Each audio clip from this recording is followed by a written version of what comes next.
I've come to understand politics, the political sphere. It's not the first time I've talked about this question or this distinction, politics and the political sphere, in other videos and in some of my writing for sure. But this particular talk today is spurred by a colleague of mine, a friend I've known off and on for several decades, and that is someone who's dedicated, I see, to a very spiritual life and a life of healing, growth, development, a teacher, and herself. She is a mother. She has been in various relationships and is what I see as a traveler, a quester. And in our recent conversation, which really kicked off me thinking about doing the video, was to respond to a letter she just sent me. And doing this anonymously because that's not important about names and who people are per se, in the kind of level of discourse and quality of conversation I want to create in the next while. I'm on a project, and this is why I kind of tweaked her attention and brought her to consider some of the things I'm thinking lately, which was around particular prime minister, a woman elected in Italy just recently as prime minister, the first prime minister woman in the history of Italy. Now, if you think of Italy, Greece, that whole area of the Mediterranean, in terms of the Western world at least, but great influence on the rest of the world, and always has historically, at least in historical memory times, the impact of this, I think, is profound. So we'll just leave it at that, talking about women, leadership, and the future, really, of the planet.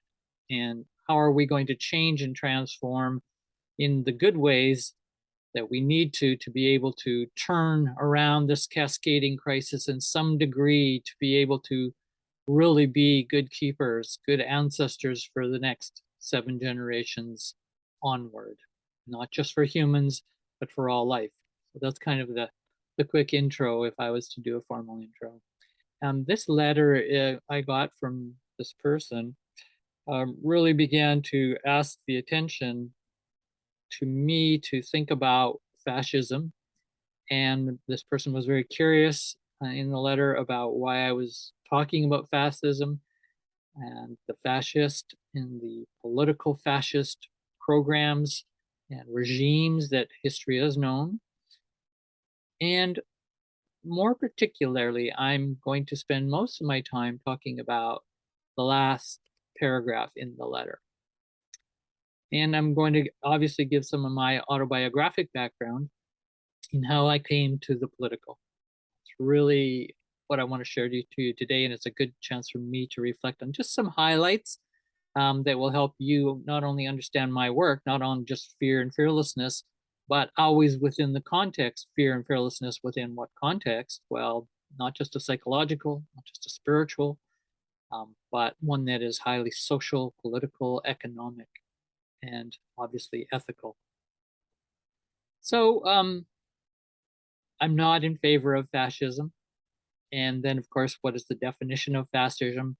I will not go into. You can look it all up as much as you want on the internet. But to say, as I understand it at this point, fascism, like any ideology of the extreme, or what's called ideologism, a form of oppression itself, of the many kinds of oppression, fascism is a tendency to basically insert, promulgate, intimidate, and to try to turn everyone more or less into your particular ideology. That is your set of beliefs, values, your mythology, your worldview, and ultimately to get involved as a fascist in politics, activist programs up to the higher levels of the operation of the state. And that fascism approach I've seen both on the left extreme and the right extreme.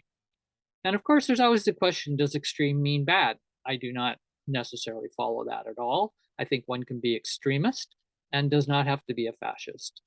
And the other term that's very closely related to fascism is totalitarianism.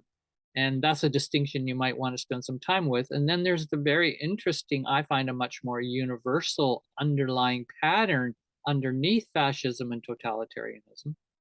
Very similar politically in terms of a political understanding of what those programs are about, those regimes of power, domination, ideology. But there's something that I like Lifton, Robert J. Lifton, the great existentialist psychiatrist who studied survivors of the massive Holocaustic events and other great tragedies in human. And he had studied very detailed how people work with those great tragedies and how do they survive and, if not, thrive. But one of the things he talked about is the tendency of totalism. And totalism being something that is just this tendency, almost machine-like, yes, machine-like, to try to turn everything, the diversity of difference, into sameness. A little different perspective because that was more a psychological perspective than fascism and totalitarianism are usually talked about within political science discourses. We'll leave that for now because I want to get into the more personal and autobiographic aspects. I'll start with just the first sentence of this second paragraph in this letter. Although I've never been one to follow politics, she says, I've followed more about what's been going on in the past 2.5 years than usual. A couple comments I want to make about that, because again, I know this person for several decades, is that I've never been one to follow politics, and I would basically say, nor me. And then there's the issue of following politics and then following and being interested in what is political as a phenomenon, as a social relational phenomenon. So politics, to be just the nutshell, is much more the quote elected officials and or not so elected. They could be dictatorships that have developed without being elected, or some kind of takeover of a particular body of peoples and thoughts and their powers to then implement upon the people, the society. But the basic idea of not following politics really would only really apply to, I'm not listening to the news, I'm not reading political articles, I tend to keep those out of my sphere of close attention. So that's similar to how I grew up. That's similar how to basically it was unappealing. And I would guess for this person in this letter, she also feels a certain kind of allergic reaction and response to the way politics, and that includes the professionalization of politics through politicians and that whole development as a way to organize, run, manage societies. Remember, politicians as professionals are only a very recent phenomenon. But not to say we would find political type leaders very heavily invested right from kings and queens backward to emperors and so on throughout human history. But I like that comment that I was not one to tend to follow politics, and that's because, like me, this person, this woman, is someone who probably cut her teeth mostly on thinking in terms of psychology, spirituality, the new age, human potential development, growth and development, and would call the liberation, the emancipation of humankind, of bringing justice to our lives in all ways, justice to other creatures, an ecological sensibility, all of those sensibilities, but much more from a kind of interior psycho spiritual perspective. Not so much an interested in the kind of more junky or crunky or heavy aspects of politics, often run by the patriarchal kind of attention powers of males identified and males acting in ways as masculine agents for a particular kind of reality and way of organizing the world that they want and think is good. And of course, we supposedly are voting them in or allowing them to do so. So that interest really was very challenging to me because Marianne Williamson, this is the book I wrote a couple years ago and did a 2-year study of her running for president of the United States, right? And she is a spiritual, really deeply spiritually committed person all her life. And she talks about it's really important that spirituality does not become separated from politics. She says this bluntly in many of her speeches. She said it during the run for the Democratic leadership in 2020. And I'm very curious of her critique. If you get a chance to listen to some of her critique, she's very blunt about someone who makes her living as an entrepreneur in the spiritual movement, the New Age, the wellness movement. That is still where she makes her money, and she's very good at it. She's a spiritual teacher that way. Some say, spiritual guru. Some call her the goddess, the warrior, etc. But her own position is she is basically kicking ass and telling people, I know a lot of you, and you're a lot of people that sit around and do the spiritual work, which is great, she says. We need to do that interior work, healing, transformation, become better human beings so that we can offer better gift and service to the world in a good way and follow good principles in doing that. And she would say a principle of love, not a principle of fear. It's something she puts forefront in her political philosophy, spiritual philosophy. She doesn't follow any particular religion per se, even though she has a Jewish background practicing at times. And she's much more what we'd call, liberal, progressive, left, new age, even some people like. She doesn't always like that term. But she is of the same cutting the teeth process as this woman friend who wrote the letter and myself. So the difference is she got interested in politics very early, and the friend of mine and myself and many of the people in our circles have avoided politics like it's an allergy. She says, yeah, it's a tough, hard world, the political world. And politics itself is even harder because you got political parties, you got all this competition. It seems to go against our value base around peace and cooperative value systems and so on. The new paradigm is so-called when we were learning it. We wanted to be of the new paradigm. We wanted to be a different humanity. We wanted to be part of the love generation of the 60s and 70s. And so politics just did not go down well. And her position in her critiques, and I track it very carefully in my book, and I think it's a good one. It's an excellent critique. Not many people from the spiritual community are making critiques like her. There's probably a few, but she is top notch in her critique and vocal, putting her career and life on the line, even to go into becoming a politician. She is basically saying you cannot sit back, spiritual people, and wait and say, well, we'll wait till it all collapses, and then we're going to be the new builders of the new society, the new way, the new paradigm, right? The more humanistic, loving, caring, equal, sensitive. And she's saying, look where it's gotten us. We started doing that in the 60s. Many of us split off from the political interest, involvement in politics. Many of us did not vote for decades and so on. And she's saying what happens is the reality is of history is that other forces, the way she puts it, darker forces, if you want to put it that way, she may say that at times, even to go as far as evil forces, she may go there at times, and she does. They will take over. Thank you very much for all you people, spiritual people, move out of the way. Thank you. We're going to move into those power positions. And they are the crux. They are the structure and the functioning of most of the world and how it works, especially in a highly capitalized system like we live in, certainly in the modern West. And I can't speak for other parts of the world, but I'm sure they're very similar to the modern West. And the dynamics of the economic system built around the political system, and that includes the morals and values and the policies, abortion versus non-abortion, You could go on and on about all the different policies, immigration versus we don't want immigrants.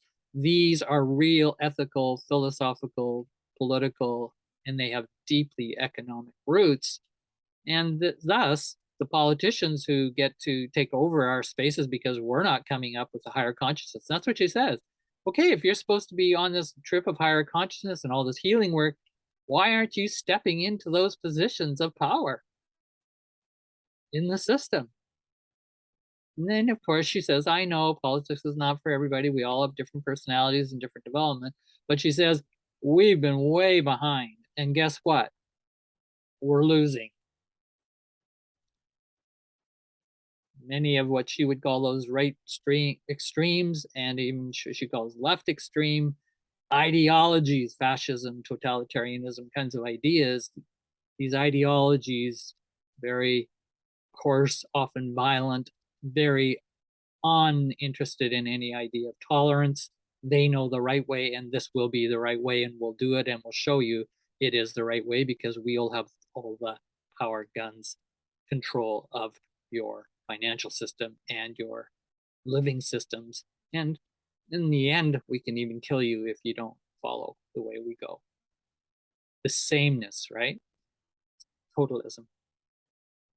And that's what her critique is. So that was just my quick response. Interesting that this friend of mine said in the last 2.5 years, particularly and unusually, she is becoming interested in politics. And I would say that's also grown for me. This book on Marianne Williamson, for example, on the presidential campaign and my analysis of American politics. But of course, it has more, it also has implications to a larger scale of things and these leaders. Yeah, there's something going on. There's a lot of people saying we are in a very intense political time. So I said political time, but within the politics of power, the culture wars, the value wars, the intense polarization many are talking about. Won't repeat all that. So I'm not surprised my friend has said this and has been moving slowly to the political side. I did that quite a while ago, but I would definitely say I'm also in this 2.5 year intensity and will continue to be. I am convinced I have to remain very politically vigilant. Then my friend writes, probably because I now have access to non-mainstream news via people and sites that have not been controlled and muzzled. Interesting, there it is, right?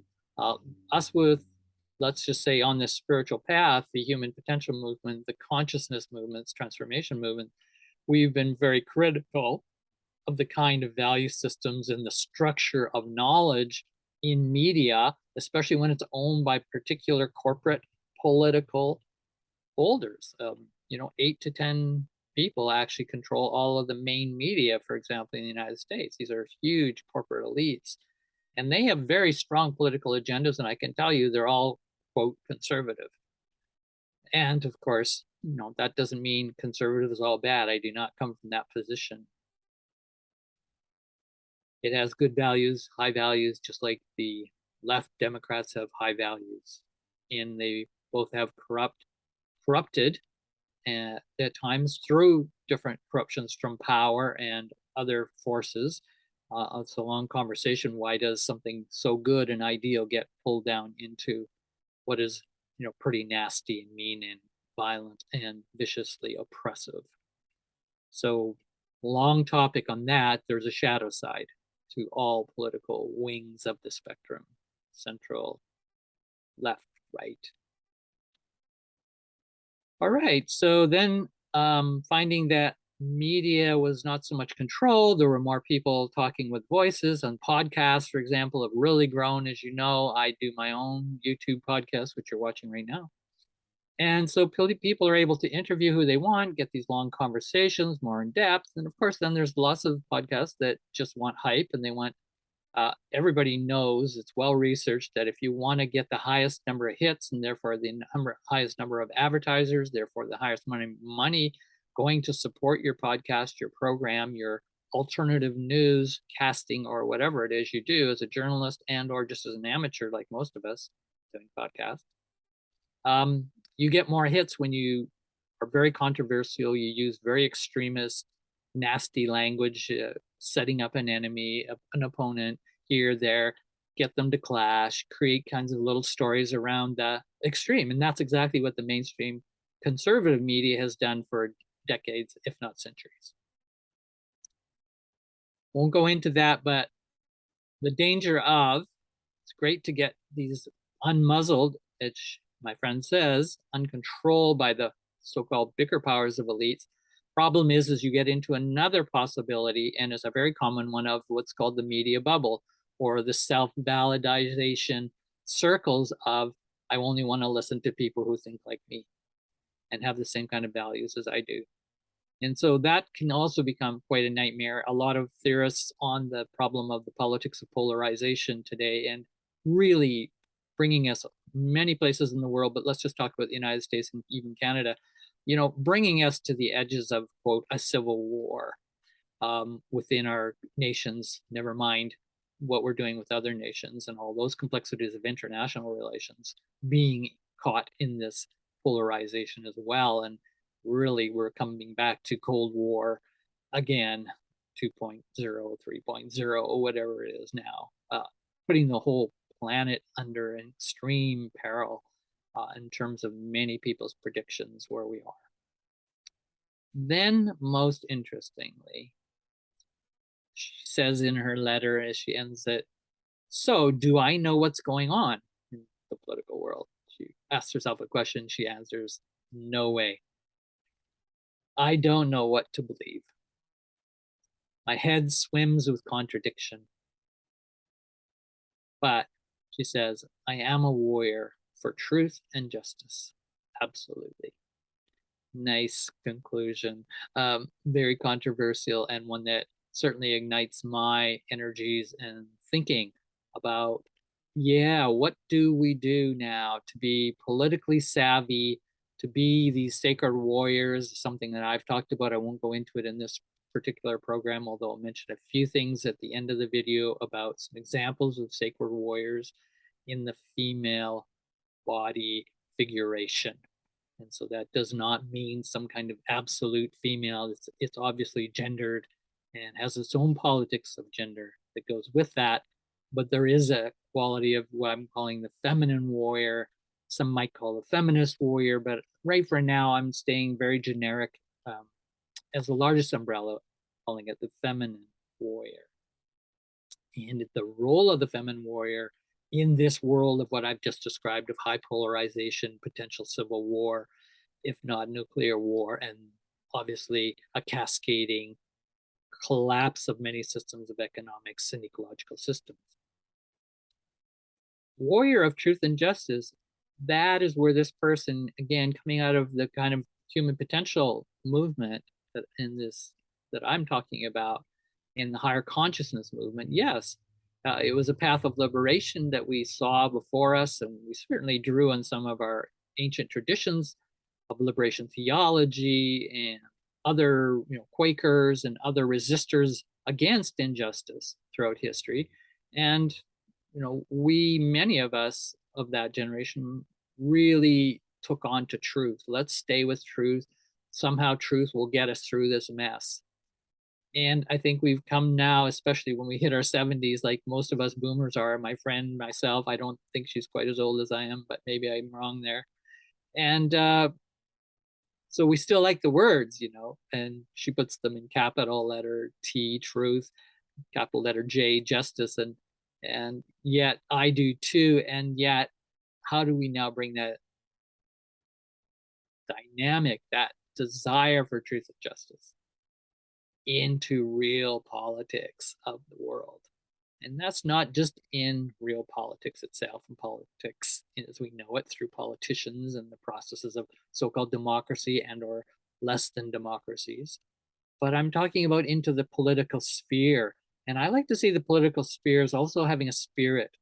It has a consciousness, like some people have called like a world soul consciousness within the political sphere. I think that's the kind of thinking I want to be doing, that we don't just deal with people as politicians and our parties with particular political platforms, we in the controversies, abortion versus non-abortion and so on, that those kinds of thinking patterns can get into. That's really not what I've just described, a real set of good ways into a deeper, resonant way of understanding the political sphere and what's happening in it, with almost like a dynamic family system, right? It needs to be thought of systematically on many levels from many perspectives across disciplines, not just political science informed, not just informed because you watch the political newspapers or videos and talks and you are up on politics.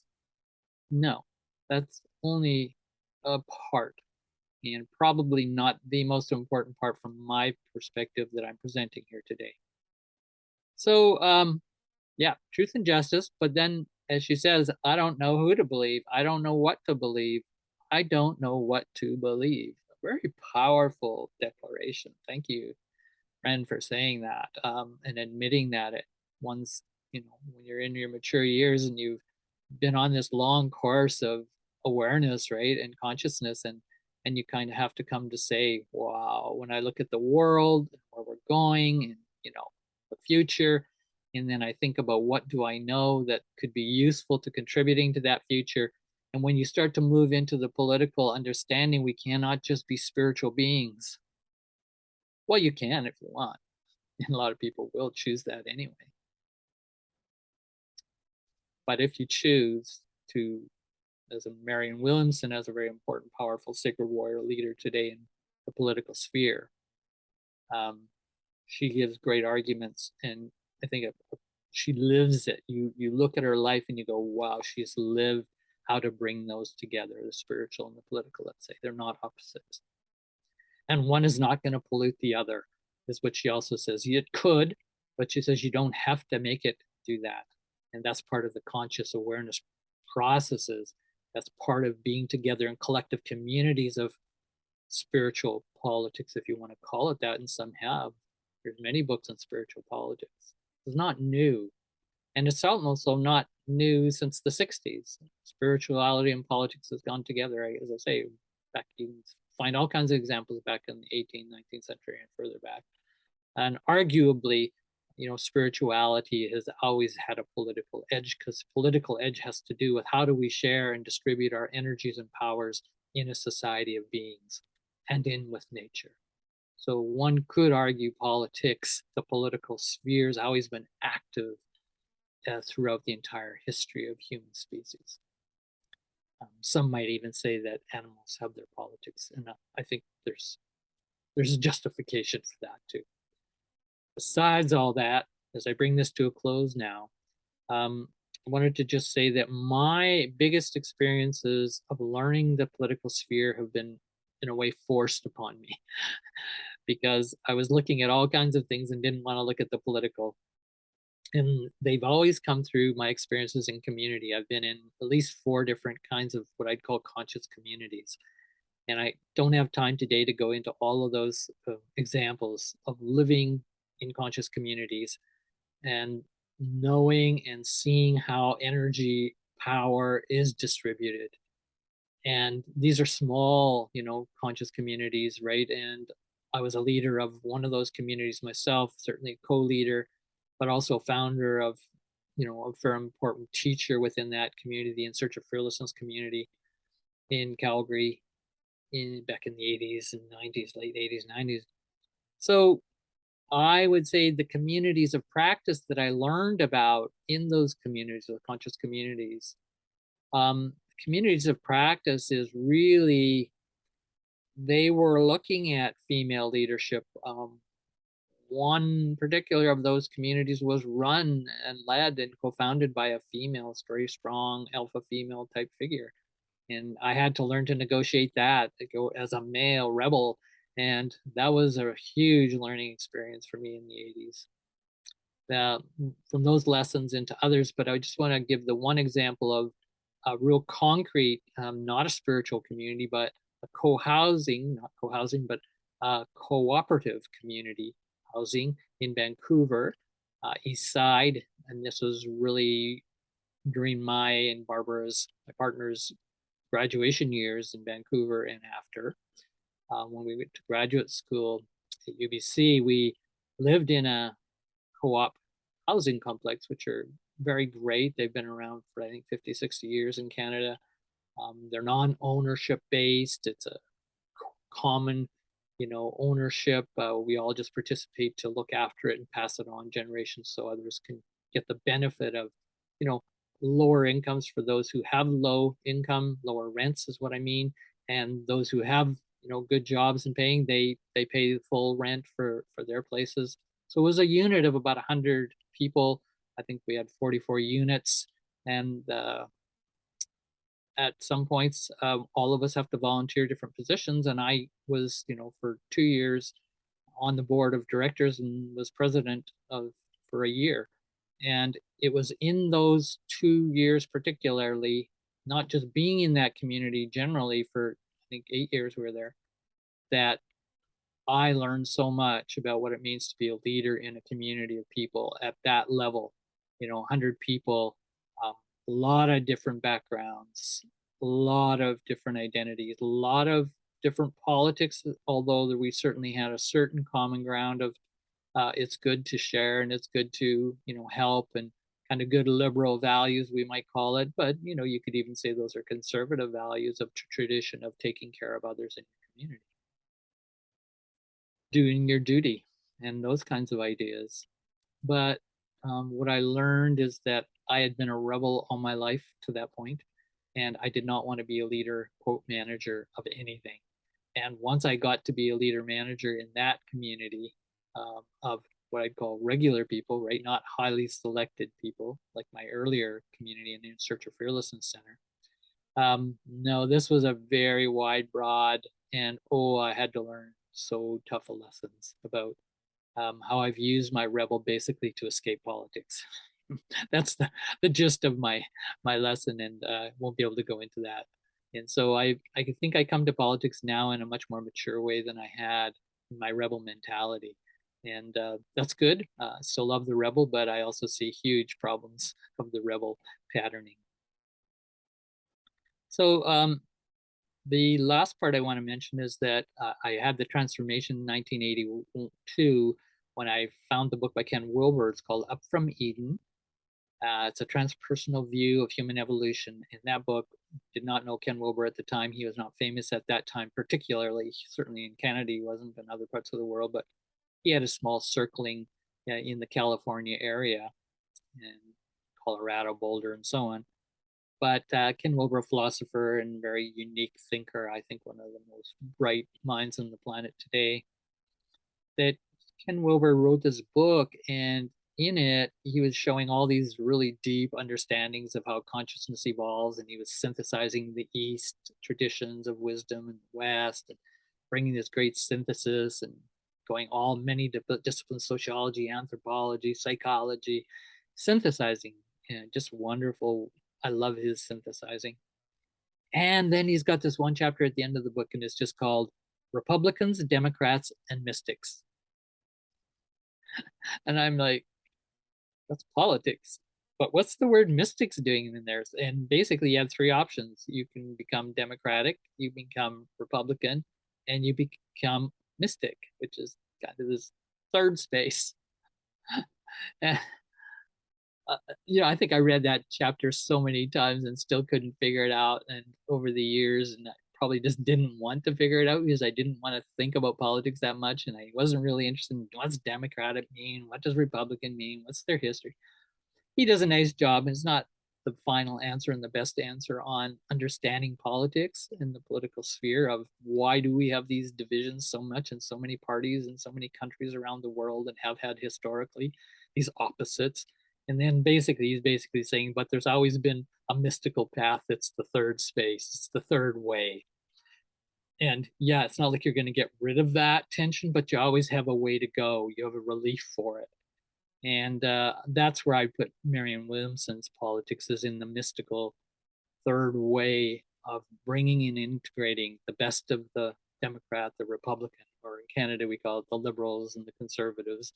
And you could just call it the best of the radical and the best of the mainstream. You could call it the best of tradition, the best of the new. whatever kinds of dynamics of those tensions of those so-called opposites, they are complementary when looked through the mystical lens of consciousness, or that idea. So what mystical means, of course, is a very big term, and for many, that's a total turnoff in politics. Mysticism, get out of here. We're rational, we're logical. That's how politics is. Well, that's being challenged, and what it's also showing is that the world will probably completely fall apart in this massive war, if not other kinds of forms of destruction, because we're being too rational, too logical, and we can't get out of a very rigid left brain hemisphere that wants to construct a kind of hatred for those, and a intolerance and anger, a rage, a disgust, as one of the brain scientists I've listened to, Ian McGilchrist, said recently in his research, a psychiatrist, very interesting speaker on the power of the left brain taking over the world, and right brain really needing to come back strong. And we've been saying that. I've been reading those books since the 70s. And it's still around, and it's still saying, that left brain, logical, rational organizing, how do we get there to get that kind of left brain hemisphere processing is going to kill us for sure. It's making us incredibly intolerant in the political sphere. So all of that, I'll just give you a few examples of sacred warriors from the female tradition. Well, obviously this is Neo from The Matrix, this great trilogy film by the Wachowski brothers, written and directed for 1999 to 2003 was their trilogy, The Matrix. And Neo was sort of the hero at many times, but I don't have a picture of Trinity, who is the female part of the trio. Morpheus was the other part of the trio in that series, which now has a fourth edition if you haven't checked out The Matrix. So there's a picture of Trinity inside. It's one of her shots. Yeah. Without all the sort of gun and leather and black leather and stuff, action film, which they are, sci-fi, the deeper messaging and understanding of the relationship of Trinity, this female sacred warrior, and her role in working with Morpheus, this sort of male, definitely alpha male leader, and then the Neo is the new upcoming so-called Messiah leader possibility. And the role of the female in that trilogy is phenomenal. I did my entire dissertation research on that, understanding that female role of the sacred warrior in the politics of this resistance movement against oppression, which really you could say is against fascism. And that trilogy was against machinism, the machine world. But of course, humans caused the machine world in the first place when you actually look underneath the mythology of that story. So a kind of a new mythology in The Matrix. And then the Wachowski brothers came along after that film and did the great V for Vendetta movie, starring Natalie Portman, of course, there. And the story there is a fantastic one.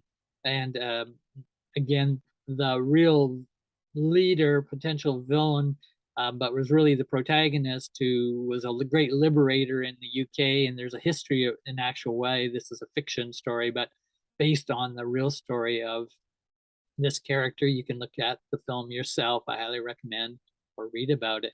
But the role of the female warrior in coming into how they integrate together, just like with Trinity and Neo and Morpheus, this connection is to me the most fascinating. A really interesting formation on how politics, and it's definitely a political movie, those masks that you see in there, activists are still wearing these masks that came from this movie. So very potent imagery and ideas there. So another sacred warrior for you, and those are just two of many one could talk about today. Thanks for tuning in today. Look forward to more conversations. Put comments below, and we'll create more conversation. I thank my friend for her letter to inspire all this, and take care out there.